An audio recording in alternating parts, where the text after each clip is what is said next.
Un plan apodado como el Chino Pedrera envió un comunicado de alerta a comerciantes y transportistas para que cerraran todo por el entierro de Emilio José Rojas, quien supuestamente era el lucero.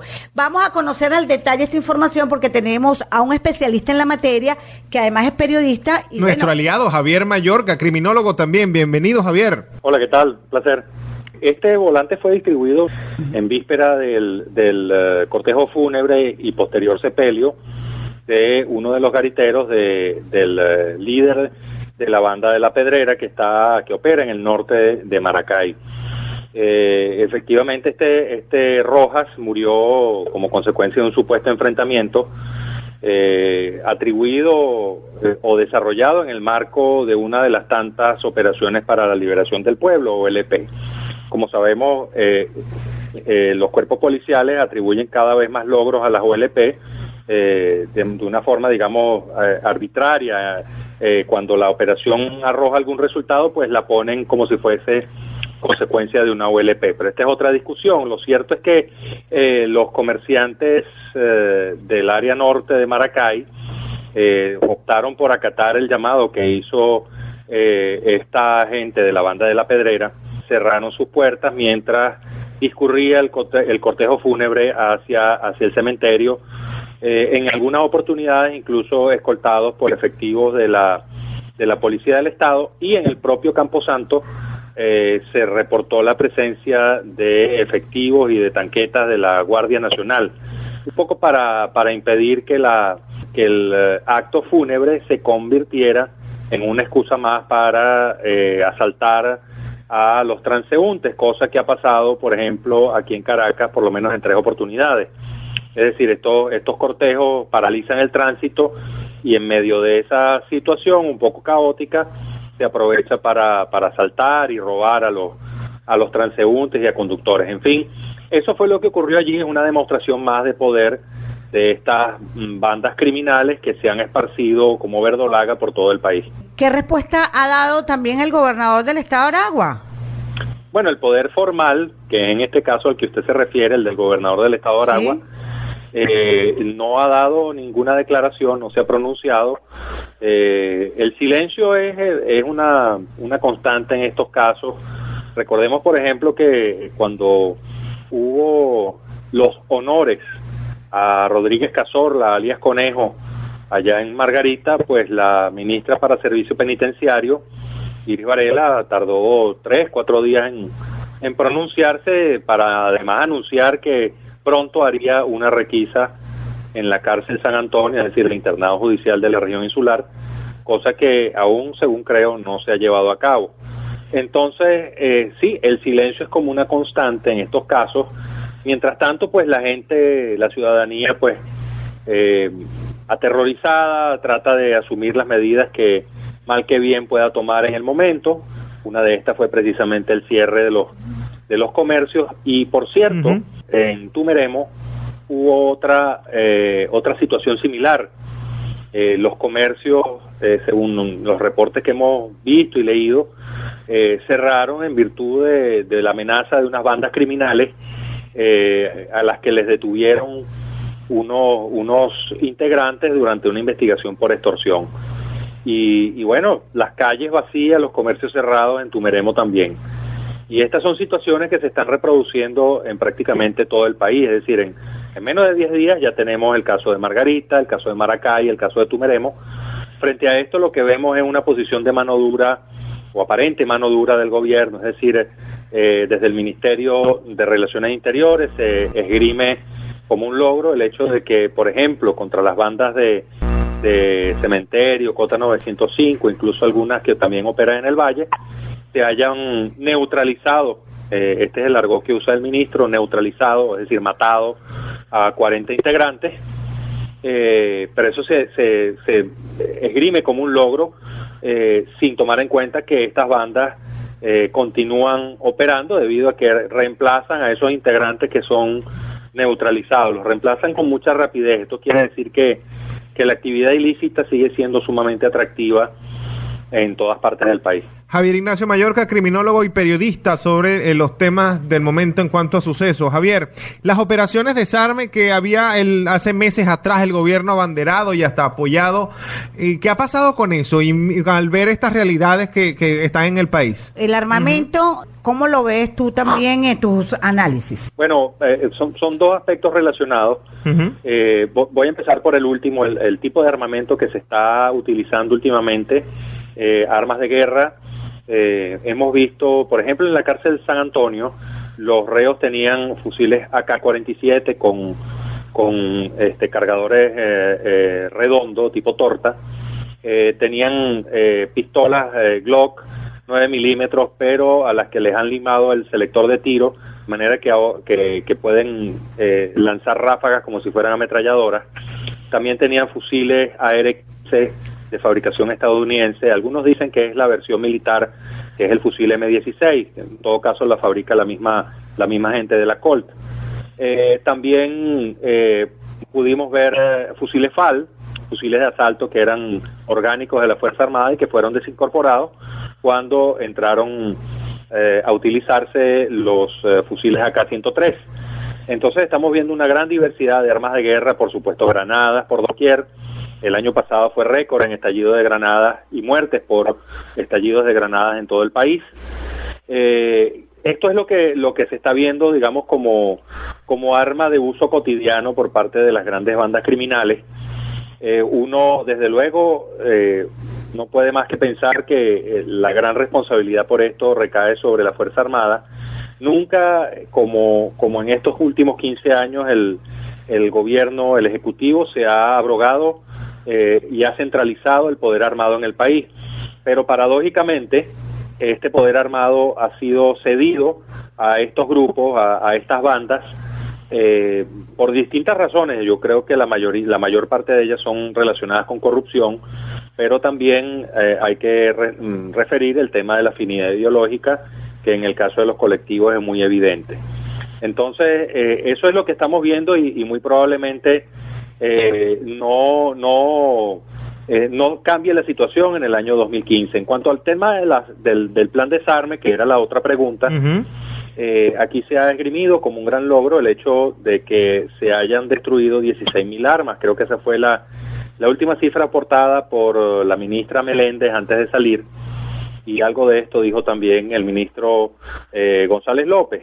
En todo caso, 16.000 armas es apenas el 1% de las armas que, según la propia Comisión Presidencial para el Desarme, existían en el país, es decir, 1.500.000 armas.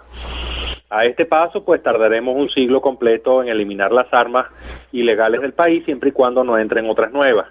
Y sabemos que este es un mercado que se está nutriendo de varias fuentes, una de ellas no muy despreciable, la corrupción, y desde luego los ataques a policías que se están reportando en todo el país con la finalidad de apoderarse de las armas de fuego. Y un inciso en esta parte: se reportaron un intento de asalto a una sede de la Guardia Nacional en Caricuao, la Escuela Superior de la Guardia, pero en Aragua, en lo que llaman la Hacienda Presidencial, que está cerca de La Victoria.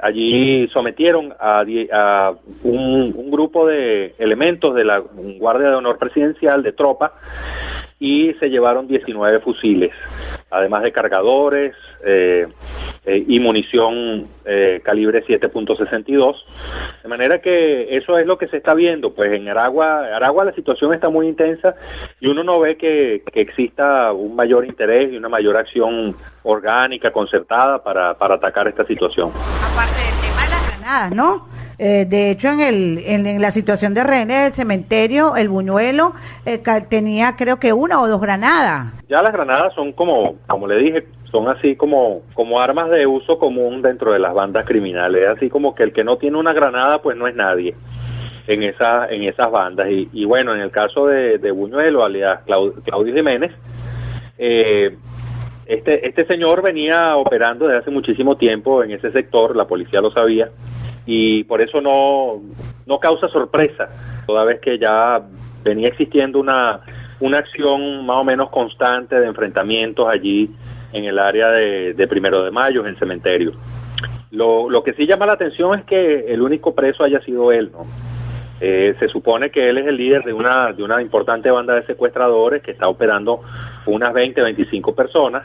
Se le ha conocido, se le ha vinculado con por lo menos 3 secuestros importantes de alto perfil durante los últimos 2 meses. Entonces, bueno, que lo agarraran al solo causa mucha suspicacia, ¿no? Aparentemente pudo ser, como dicen en el argot coloquial, pues pichado por otros integrantes de la banda, que, bueno, quieren un cambio de mando y como este es un mercado, el de los secuestros, sumamente atractivo, además productivo, pues, en fin, sacarlo a él de circulación no sería nada raro, ¿no?, dentro de la dinámica de las bandas criminales.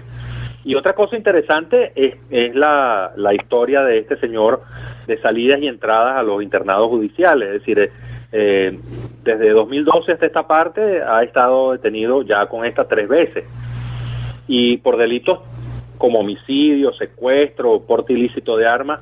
Y sin embargo, bueno, el hombre sale a las calles después de poco tiempo, ¿no? La primera vez que lo detuvieron fue por el secuestro y posterior asesinato del manager de Caramelos de Cianuro, de Libero Yaicho. Uh-huh. Y bueno, al poco tiempo estaba en la calle, pues entonces no nos extrañe verlo de nuevo en acción dentro de pocos meses. Ahora, don Javier Ignacio, para cerrar, fíjate, tú en muchos de tus escritos, análisis, has tocado el tema de los funcionarios policiales vinculados, algunos, ¿no? Por supuesto, no todos, porque hay funcionarios honestos también, pero vinculados a hechos del delito. Y de hecho, la fiscal general de la República, Luis Ortega Díaz, en la Asamblea Nacional, citó varios casos. Yo quisiera tu posición en relación a lo que señaló la fiscal, arrojado en ese punto específico, y al cotejo de información que tú manejas. Bueno, eso ya bastaría para un seminario prácticamente, pero fíjate, los policías se han convertido los policías y los militares también, se han convertido en factores de la violencia en el país. Uno recuerda a veces la declaración del ministro de la ISAMI, la recuerda con sorpresa, ¿no? E incluso fue criticado por eso, pero los hechos posteriores han demostrado que él no estaba lejos de la realidad cuando señalaba que según sus cálculos, bueno, los policías estaban involucrados en el 20% de los delitos, por lo menos, los delitos violentos. Y esto llama mucho la atención porque eso lo declara una de las personas que estuvo involucrada además en la elaboración del nuevo modelo policial, ¿no?, que se implantó a propósito de la creación de la Policía Nacional Bolivariana por allá por 2008. Entonces, esto dice mucho también del fracaso de las iniciativas gubernamentales. Ya van para 8 años de la implantación de ese nuevo modelo y lo que tenemos es cada día más funcionarios involucrados en distintos delitos. Anteriormente eran delitos como muy organizados, en el sentido de que se basaban en una especie de relación de poder. Por ejemplo, un cálculo que hicimos hace un par de años revelaba que la mayoría de los policías detenidos, por lo menos en los reportes de fiscalía, estaban involucrados en casos de extorsión y fuga de detenidos. Es decir, son funcionarios asignados a la custodia de instalaciones penitenciarias o retenes y se escapan los reos y bueno, quedan ellos detenidos por las averiguaciones porque supuestamente les pagan para facilitar esos escapes. Esta situación se ha mantenido, es decir, sigue siendo muy alta la cifra de policías involucrados en casos de evasión de reos, pero también lo vemos ahora, mira, en robos a manos armadas, en robos de esquina, en asaltos de realmente por cosas ramplonas, de poco valor. Es decir, estamos viendo ya a funcionarios policiales que asaltan además uniformados, montan alcabalas nocturnas, montan puntos de control y uniformados sustraen el dinero de los transeúntes a los que detienen a las 2, 3 de la mañana y bueno, les dicen después que se vayan. Es decir, es un robo por uniformado y esto se está viendo cada vez con más frecuencia. La cifra que da la Fiscalía era bastante alarmante, pero hay que destacar que solamente se refiere al tema de las extorsiones, que son también muy frecuentes. porque bueno, la amenaza de violencia por parte de los funcionarios policiales, que se ve mucho en CIPC, pero también en Policía Nacional, la Guardia y las policías regionales, pues es una cuestión de todos los días. Extorsionan generalmente para negociar la posibilidad de que una persona sea o no involucrada en un expediente, una averiguación penal. Ahora, Javier, entonces, eso es sumamente frecuente en el país y eso queda reflejado en las cifras del último informe de la Fiscalía General de la República. Frente a eso, bueno, lo que se ha propuesto es básicamente una mayor acción jurisdiccional, pero no la reestructuración de los sistemas de control interno y el reforzamiento, que parecería importante, de los comités ciudadanos de control policial. Esta es una figura que está vigente desde la aprobación de la ley del servicio de policía, pero que realmente no ha tenido mucha difusión y no hay muchas personas como ganadas a involucrarse en esa actividad. ¿En manos de quién estamos con una situación bien de toques de queda? No, y tan delicada, donde la vida de las personas y las propiedades están en juego? Uno tiende a pensar cuando analiza estos casos que hemos referido de Tumeremo, de Aragua y de Margarita, que existe un poder formal, que es el que está reflejado en el Ejecutivo, el Judicial, el Legislativo, es decir, los poderes que están consagrados en la Constitución, pero que cada vez el poder real se está desplazando hacia otro tipo de estructuras o agrupaciones. Y uno de repente tiende a pensar también que los detentadores del poder formal se han percatado de alguna manera de esto, pero han decidido negociar con estas personas que cada día ejercen el poder real, pero además de manera cada vez más obvia y evidente, para beneficiarse, para lucrarse de alguna manera. Una de las cosas que más llama la atención es la selectividad en la represión. Si el Ejecutivo, si el gobierno es el que concentra la acción armada y el poder moral es el que concentra la acción penal, cuando uno ve que hay unas personas que cometen delitos y no van presas o están presas poco tiempo y salen en libertad, como es el caso de Buñuelo, y hay otras personas a las que sin cometer delitos, pero incluso a veces de manera preventiva, son detenidas, como el caso de Vilca Fernández, a los que se les aplica todo el rigor de la norma, por unas razones que en apariencia, a primera mano, lucen políticas. Entonces uno entiende que lo que hay aquí es una especie de gran componenda con la finalidad de permanecer en el poder.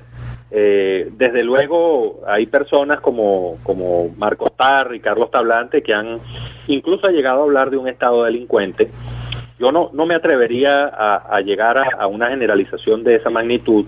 Es bastante gruesa esa expresión, pero sí llama mucho la atención que cada día vemos estas prácticas más repetidas, no solamente en lo macro, en la acción que se emana desde Caracas, sino también en lo que ocurre en distintos estados del país. Entonces hay como una especie de patrón que llama mucho la atención, de selectividad represiva y de aparente entendimiento con grupos armados, con grupos delictivos que son los que